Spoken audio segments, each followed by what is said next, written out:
ईमानदारी से यदि तुम्हारा श्वास के साथ मंत्र नाम जब चल रहा है तो माला मत लीजिए, हमें कोई परेशानी नहीं।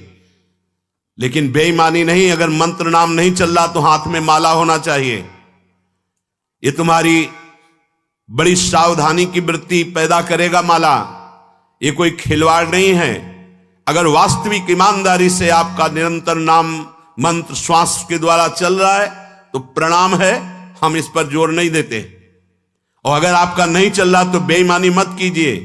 माला से बहुत नाम जब बढ़ता है, एक एक श्वास सावधानी पूर्वक चल रहा तो ठीक है, नहीं तो मन है 2-4 नाम चलाएगा, भाग के संसार में भटकेगा और फिर तुम्हारा मन प्रपंच में फंसा देगा। बहुत सावधानी की जरूरत है। एक एक श्वास में जब 20 वर्ष अभ्यास किया गया है तो दिल के धड़कन के साथ वो चलता है। उसे माला की जरूरत नहीं, ना अंगुली से गिनने की जरूरत है, ना सोचने की जरूरत है, ना चिंतन की जरूरत है। जैसे एक विषयी पुरुष का स्वाभाविक विषय चिंतन होता है, ऐसे एक महाभागवत का स्वाभाविक अभ्यास सिद्ध होने पर नाम मंत्र रूप लीला ऐसे चलता रहता है। अभी प्रारंभ की साधना में प्रवेश भी नहीं हुआ, ना हाथ में माला है, ना भगवत चिंतन की वृत्ति है, खाली बैठे हैं तो प्रपंच का चिंतन होगा। कई बार कहा है, नियम रूप में दिया है, पर जब आप स्वीकार नहीं करेंगे तो कैसे चलेगा।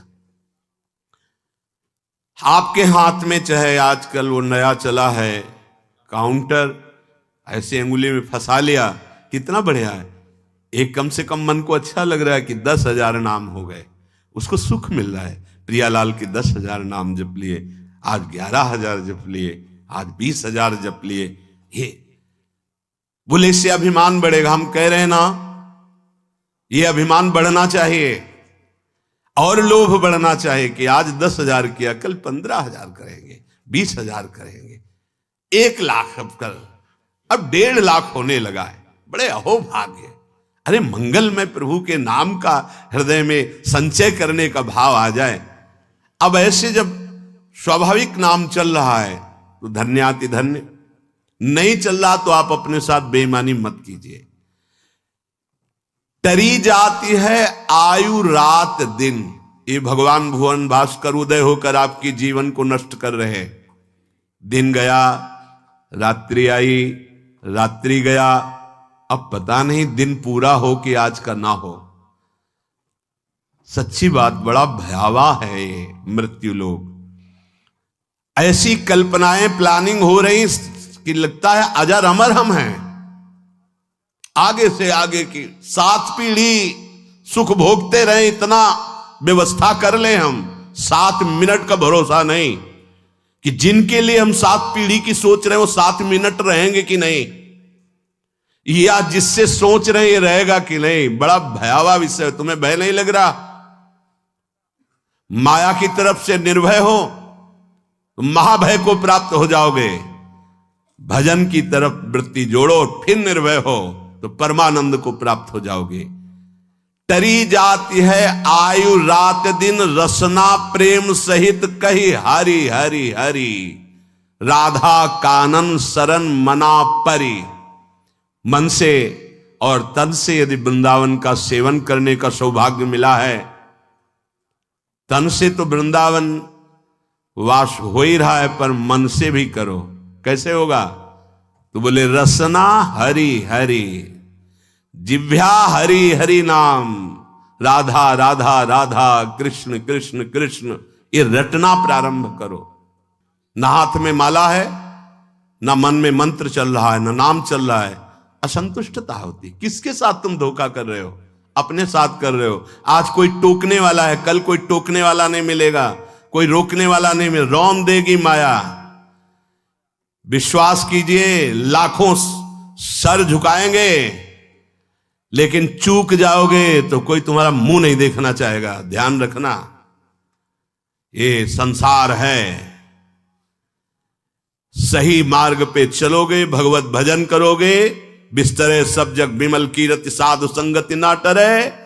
नहीं तो ठेका नहीं लिया संसार ने तुम्हें सर झुकाने का।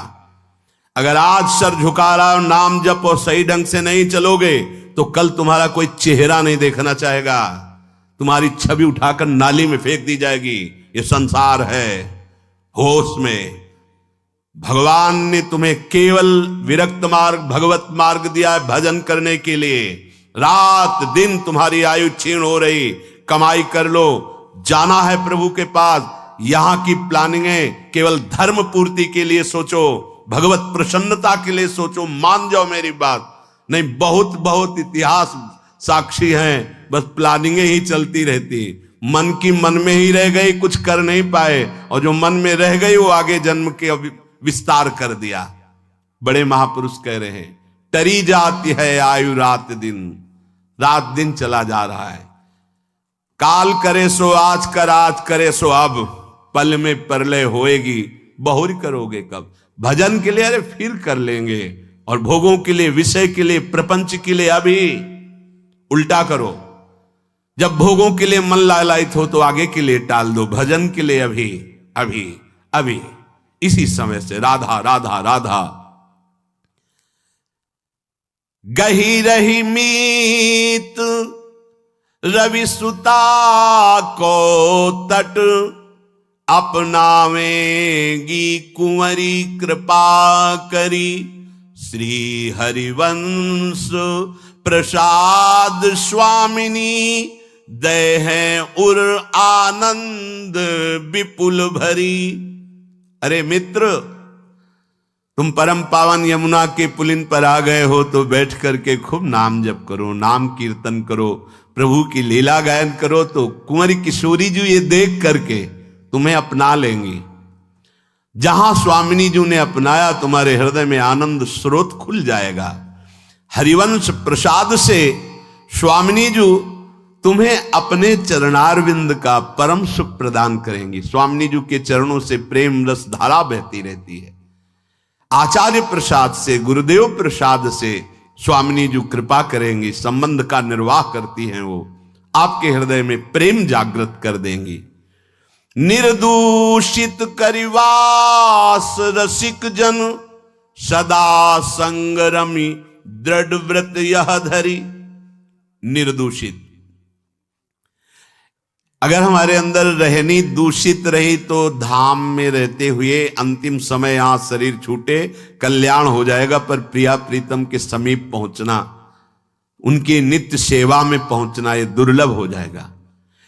कह रहे कि कृपा से तुम्हें लाडली जी ने वृंदावन धाम का अगर वास दिया है तो रसिकों का संग भी दिया, तो निर्दूषित वास करो।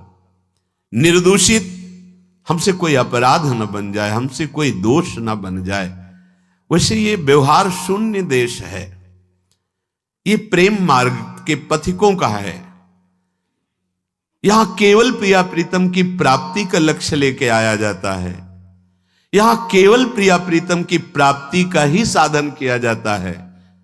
यहां केवल प्रिया प्रीतम अपने मानने वालों का ये देश है, अन्य कोई वृत्ति ही नहीं। निर्दूषित करिवास और रसिक जन संग सदा, दो बातें। अगर वृंदावन का वास मिला है तो निर्दूषित वास करो, कोई आपसे अपराध न बने, कोई दोष न बने, और सदैव रसिक जनों के संग में रहो, उनकी आज्ञा में रहो। तो ये दृढ़ व्रत क्या करेगा? प्रिया प्रीतम का संग प्रदान कर देगा। यह है साधन। वृंदावन का आश्रय वास स्वीकार किया, रसिक जनों का संग, तो अभंग प्रेम रंग प्रदान करने वाले प्रिया प्रीतम का संग प्राप्त हो जाएगा। वृंदावन हित रूप चिंतवत, कुंजनी विचरी प्रेम सो उर्भरी। जहां आपके हृदय में एक बार प्रिया प्रीतम प्रकाशित हुए, ये कुंज निकुंजे इसी दृष्टि से आपको दिखाई देने लगेंगी, नवीन नवीन लीला रस में डूबे रहेंगे। पर निर्दूषित कर वास रसिक जन, रसिक जनों का संग, तो फिर दुस्संग का त्याग, दुस्संग ना होने पावे। कल देवर्षि नारद जी के भक्ति सूत्र में दुस्संगः सर्वथैव त्याज्यः, सर्वथैव त्याज्यः, दुसंग की पहचान तो कह रहे हैं जो शिष्णोदर परायण है, रसेंद्री के अच्छे अच्छे पदार्थ खाने के लिए जबान ललचाती है, जनेन्द्री भोग के लिए हर समय बावरे बने रहते हैं। शिष्णोदर परायण यद्यशद भी पथि पुनः शिष्णोदर कृतोद्यमैः आस्थितो रमते जंतुस तमो विशति पूर्ववत् सत्यम शौचम दया मौनम बुद्धि श्रीर्यशः क्षमा समो दमो भगश्चेति यत्संगाद्याति संक्षयम् ते स्वशान्तेषु मूढ़ेषु खंडितात्म स्वसाधुषु संगम न कुर्याच्छोच्चेषु योषित क्रीडा मृगेषु च। जो मनुष्य संभोग प्रिय है और रसेंद्री के भोग पदार्थों से प्रियता रखता है, ऐसे नीच पुरुष का संग नहीं करना चाहिए। जो भगवान की भक्ति से रहित है, केवल शिष्ण और उदर परायण है, उनका संग नरकगामी बना देगा। भगवान मना कर रहे हैं। आस्थितो रमते जंतुस्तमो विशति पूर्ववतम। पूर्व में हम अनंत जन्मों में इन्हीं भोगों में फंसे रहे, आज हमें परमार्थ का मार्ग मिला है। यदि हमने कहीं ऐसे पुरुषों का संग कर लिया तो हमारा परमार्थ बिगड़ जाएगा। सत्यम शौचम दया मौनम बुद्धि श्रीर् यशः क्षमा समो दमो भगश्चेति यत्संगाद्याति संक्षयम। ऐसे दुष्ट संग से हमारे जीवन में सत्य का अभाव हो जाएगा। सत्य बोलना, सत्य मार्ग में चलना, सत्य चिंतन करना छूट जाएगा। पवित्रता नष्ट हो जाएगी। दया की जगह क्रूरता आ जाएगी। मननशीलता जो भगवत चरणारविंद की होनी चाहिए वो विषयों की होने लगेगी। हमारी बुद्धि, लज्जा, स्त्री, ईश्वर, ये सब भागवतिक सद्गुण नष्ट हो जाते हैं। अतएव दुष्ट संग न करे। ये जो अशांत चित्त है, मूर्ख है, भगवत विमुख है, नष्ट बुद्धि है, ये जो भोगों के खिलौने बने हुए हैं, ऐसे असाधु पुरुषों का कभी भी साधक संग न करे, नहीं तो नष्ट हो जाएगा। दुष्संग का त्याग प्रत्येक साधक को बड़ी सावधानी पूर्वक करना चाहिए। भगवत प्रेम या मोक्ष पदवी जो भी चाहिए वो तभी मिलेगा जब कुसंग का त्याग हो जाए। भगवान श्री रामचंद्र जी ने तो विभीषण जी से कहा कि बरु भल बास नरक कर ताता दुष्ट संग जन देई विधाता। भगवान चाहे तो नरक का बास दे दे, अच्छा है, पर दुष्ट का संग ना मिले। नरक का बास क्यों अच्छा है? क्योंकि नरक भोगने से पाप नष्ट हो जाएंगे, हृदय पवित्र होगा, पर दुष्ट संग से हृदय में पाप बढ़ जाएंगे और अपवित्रता बढ़ जाएगी। दुष्ट संग बड़ा दुर्भाग्य उदय होता है तब मिलता है। जैसे बड़ा सौभाग्य उदय होता है, भगवत कृपा होती तब साधु संग मिलता है, ऐसे बड़ा दुर्भाग्य उदय होता है तब दुष्ट संग मिलता है। इंद्रियों का कोई भी विषय, अभी तक तो बाहरी दुष्संग की बात, अब कह रहे हैं अंदर दुष्संग की बात। व्यक्ति जनित दुष्संग और वृत्ति जनित दुष्संग। अब अंदर की बात, इंद्रियों का कोई भी विषय जो हमारे मन को प्रियालाल से अलग करके, सतमार्ग से अलग करके भोग लालसा पैदा कर दे, पाप लालसा पैदा कर दे, गंदे विचार बढ़ा दे, हमारे भगवत प्राप्ति से हमारे चित्त को चलायमान कर दे, वो दुष्संग है वृत्ति का। बड़ा सावधानी की जरूरत है। ये भगवत प्राप्ति का मार्ग चलना थोड़ा कठिन है, भगवत प्राप्ति नहीं कठिन है, क्योंकि हमारी वृत्तियां उसी में फंसी रही है। तो ऐसे सत्संग 10 वर्ष सुनो और हमें लगता है कि अगर सही दुस्संग हो जाए तो 10 दिन में पूरा 10 वर्ष का चैप्टर बदल देगा। तो 10 वर्ष का सत्संग काम उतना नहीं किया, क्योंकि 10,000 जन्मों से हम दुस्संग में ही रहे हैं। तो जहां दुस्संग मिला तो मन राजी हो जाता है, यार बहुत जल चुके, 10 वर्ष हो गए। भगवत प्राप्ति के मार्ग से हमारे चित्त को चलायमान कर देने वाला दुस्संग हमारे पास भेजा जाएगा। बात समझना, माया ऐसे पार्षदों को भेजेगी। बहुत सावधान। अपने जीवन को केवल इसीलिए प्रारंभ हुआ था, प्रियालाल के लिए ही हमारा जीवन। हमें हर्षित नहीं होना किसी भी पद, व्यक्ति, वस्तु, स्थान में। अगर हर्षित हो गए तो मन फिर प्रियालाल में लगना बड़ा कठिन हो जाएगा। ये बालू का बांध है, एक बार फूटा तो दोबारा बनाना बड़ा मुश्किल है। सावधान।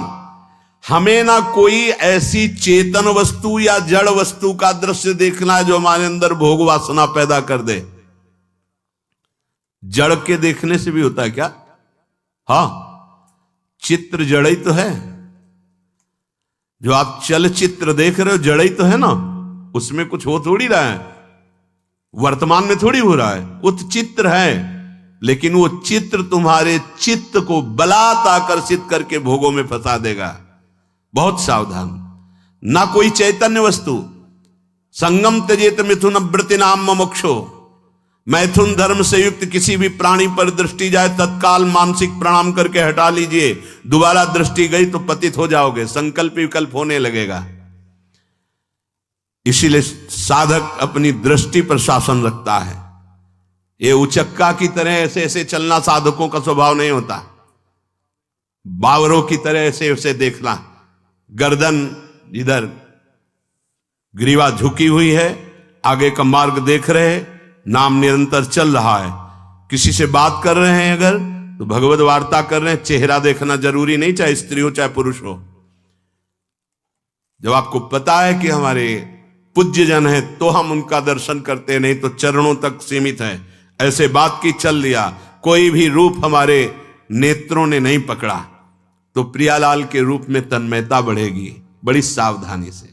एक नैमिषारण्य के संत भगवान थे, वो कभी नहीं देखते थे किसी की तरफ, बस ऐसे जैसे पूज्य श्री हरि बाबा ऐसी ही दृष्टि रहती। अगर वो बात करते तो उड़िया बाबा की तरफ देखकर बात करते थे, अन्यथा ऐसे रहते थे। कुछ तो महापुरुषों का हम अनुकरण करें। ऐसे जिधर मन आया जो मन आया देख रहे हैं। जैसे आप समझते हो कि सामने से नहीं देखेंगे, पीछे से देख ले। बात तो अपनी चित्तवृत्ति की है। अगर हमारी चित्तवृत्ति दूषित हो रही तो सामने और पीछे से क्या है, झरोखे से क्या है? हमें अपनी चित्तवृत्ति दूषित होने से बचाना है। हम ना कोई ऐसी चर्चा सुने, ना कोई ऐसी चर्चा करें, ना ऐसे स्थान में जाए, ना ऐसी पुस्तक पढ़े, ना ऐसा दृश्य देखे, ना ऐसा चित्र देखे, ना ऐसी वस्तु खाए, ना ऐसी कोई सूंघने की वस्तु ले जिससे हमारे अंदर प्रमाद स्थिति आ जाए और इंद्रियां विषयों की तरफ प्रबल हो जाएं। ये सब दुस्संग माना जाएगा। आप कहां बैठे हैं, कहां रह रहे हैं, किस जगह खड़े हैं, आपको स्थान देख करके ही बर्ताव में उतरना है। जैसे मदिरालय है, आप वहां खड़े होंगे तो तमोगुण अपने आप बढ़ने लगेगा, आसुरी प्रवृत्ति बढ़ने लगेगी। ऐसे ऐसे जिस स्थान पर खड़े होने से, देखने से, बात करने से हमारी वृत्ति बिगड़ रही, उस स्थान का तत्काल त्याग कर देना चाहिए, वहां से हट जाना चाहिए।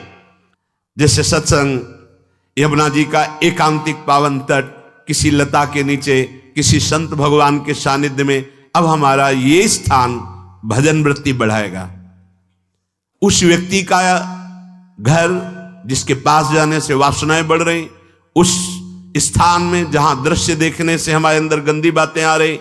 पहला है स्थान, दूसरा है अन्न। बहुत बड़ा प्रभाव अन्न का होता है। अगर अधर्म के द्वारा कमाया हुआ अन्न है तो बुद्धि अधर्म में ही लगेगी। यदि भोजन पकाते समय, रसोई रांधते समय आप विकारात्मक चिंतन कर रहे हैं तो कोई भी प्रसाद पाए उसके अंदर विकार जागृत हो जाएगा। अन्न का बहुत बड़ा प्रभाव पड़ता है। एक बार पूज्यपाद उड़िया बाबा जी महाराज अपने परिकर के साथ भ्रमण में थे तो किसी बड़े धनी मानी ने निमंत्रण दिया। महाराज आज यहीं रुको। तो बाबा ने कहा हम लोग गांव के अंदर नहीं रुकते, तो बाहर कोई वृक्षों का समुदाय जंगल जैसा, तो उसमें वहां रुके, पर भोजन उनकी तरफ से, भोजन सबने पाया। जब सुबह हुआ तो महात्मा जन साधक जन एक दूसरे की तरफ देखे और बोले आज तो हमको बड़ा दोष हुआ, गंदा स्वप्न आया और हमारा संयम बिगड़ गया। बोले ये तो हमको भी हुआ, जितने थे सबको हुआ। उड़िया बाबा के समीप गए, बाबा ने कहा अच्छा ऐसा हुआ, ये तो अन्न दोष है, बुलाओ सन्न पवाने वाले को, फिर चलेंगे। बुलाया और बाबा ने कहा बिल्कुल सत्य बोलना, नहीं तो आप जानते हो इतने महात्माओं के संयम को आपने भ्रष्ट कर दिया, सत्य बोलना क्या बात है। उनका महाराज संतान नहीं हो रही थी, सुना था आप बहुत सिद्ध महापुरुष हैं, तो आपके परिकर को इसीलिए पवाया। अंदर काम भाव था कि हमारे कामना थी कि संतान उत्पन्न हो, वैसे चिंतन करते हुए बनाया ऐसे। बोले सबका संयम नष्ट कर दिया, होश में, नरक जाने वाली बात मत सोचो। अरे संतों को पवाओ जैसे अपने पुत्र को पवाते हैं, ऐसी भावना करनी चाहिए। आज हो भाग्य तो परिणाम खुद मंगल में निकलेगा। काम भाव से युक्त होकर क्यों बनाया, सब संतों के अंदर विकार पैदा कर दिया। अन्न का प्रभाव पड़ता है, हम जैसा अन्न पाते हैं वैसा। कई बार सुनाया है, सिद्ध महापुरुष पूज्य प्रातः स्मरण श्री बलराम दास जी महाराज झाड़ू मंडल के, यमुना के पावन तट पर ही है, रास मंडल के पास ही, वो अपने एक लता के नीचे बैठे हुए भगवत चिंतन कर रहे थे। अचानक यमुना जिस नजदीक है तो कोई माई स्नान किए हुए निकली, तो नेत्रों ने देखा और विकार उत्पन्न हो गया। वयोवृद्ध सिद्ध महापुरुष, उन्होंने कहा आप तो इस शरीर को नष्ट कर दूंगा। शिष्यों ने कहा महाराज ऐसा क्यों? बोले किसी माता के शरीर को देखकर हमारे अंदर विकार क्यों आ गया? ऐसा नहीं, आज तक कभी नहीं हुआ, ऐसा क्यों हुआ? उनका महाराज आपस में सब शिष्यों ने कि कुछ ना कुछ तो खान पान में गड़बड़ी हो गई, तभी ऐसा हुआ। बाबा आज परिक्रमा करते हैं वृंदावन की, बाद में आप जो आदेश करेंगे जैसा करेंगे, पहले परिक्रमा। वृंदावन की परिक्रमा का बहुत बड़ा प्रभाव, जब कभी मन आपका ऐसा विक्षिप्त हो, परेशान हो, तत्काल परिक्रमा प्रारंभ कर देना, नाम जप करते हुए। आप देखना परिक्रमा पूरी होते होते शांति हो जाएगी। बाबा ने खूब नाम कीर्तन करते हुए शिष्यों के साथ परिक्रमा दी, मन का विकार शांत हो गया। उनका ऐसा कैसे हो सकता है कि हमारे अंदर विकार आ गया? ये बड़ी सूक्ष्मता का विषय है। कल प्रसाद कहां से आया था? तो उस समय लाड़िले गोविंद देव जी महाराज यहीं विराजमान थे वृंदावन में। बोले तो ठाकुर गोविंद देव जी का प्रसाद आया था। लकुट उठाई, गए वो तो भगवत स्वरूप तस्मित तज्जने भेदा भावात। भगवान और भगवान के ऐसे जनों में भेद नहीं होता, वो भगवत स्वरूप होते हैं।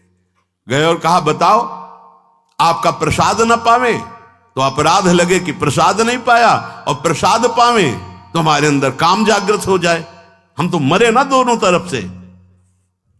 तो ठाकुर जी बात कर रहे थे, दूसरों को नहीं सुनाई दे रहा था। कह रहे थे कि देखो नाराज मत हो, कलकत्ता की वैश्या थी, उसने भोग लगाया, अब उसने भोग लगाया तो हमने चख पाया, तो आपको प्रसाद का किनका लेना चाहिए? किसने कहा था कि पूरा प्रसाद पाइए? जरा किनका ले लेते हो, मधुकरी पाते। हाँ ये बात आपकी मान, तो हमारा तो पूरा विश्व है, कोई भी भोग लगाएगा हम तो पाएंगे। और हमारे प्रसाद की निष्ठा आप सबके हृदय में, तो किनका लीजिए, पूरा मत पाइए। सोचिए, भगवद अर्पित प्रसाद और वृत्ति भगवान ने आदेश किया किनका पाओ, माधुकरी मांग के खाओ। यहां वर्णन कर रहे, यदि हम अन्न थोड़ा भी हमारे अंदर दूषित चला गया, तो जब कभी ऐसी विकार की भावना हो, आपके अंदर विकार बन रहा है, तो खोजिए। आपने कोई दृश्य देखा है, आपने किसी से बात की है, आपने कोई ऐसा संकल्प बनाया, नहीं, तो फिर भोजन दोष आ गया। अब आज उपवास कर दो, जब तक वो वृत्ति न नष्ट हो तब तक कुछ मत पाना, जल से काम चलाना, तो एक दिन एक पहर अपने आप शांत हो जाएगा। अगर बहुत विकलता हो रही तो नाम कीर्तन शुरू कर दो, भोजन मत पाना, नाम कीर्तन शुरू, बिल्कुल शांति मिल जाएगी, बिल्कुल। और ये तो उदाहरण महापुरुष इसलिए देते कि हम सावधान रहें।